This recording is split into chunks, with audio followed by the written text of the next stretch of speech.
శుక్రవారం భూపాల్పల్లి మండల పరిధిలోని గుర్రంపేటలో నిర్వహిస్తున్న శ్రీ సమ్మక్క సారలమ్మ మినీ మేడారం జాతరను జిల్లా కలెక్టర్ రాహుల్ శర్మ దర్శించుకున్నారు. ఈ సందర్భంగా పూజారులు ఆలయ సాంప్రదాయం ప్రకారం మేళతాళాలతో స్వాగతం పలికారు.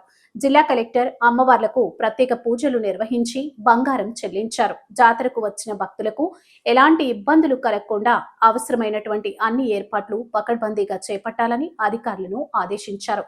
భక్తుల భద్రత, పారిశుద్ధ్యం, త్రాగునీరు, వైద్య సేవలు సమర్థవంతంగా అందించాలని సూచించారు.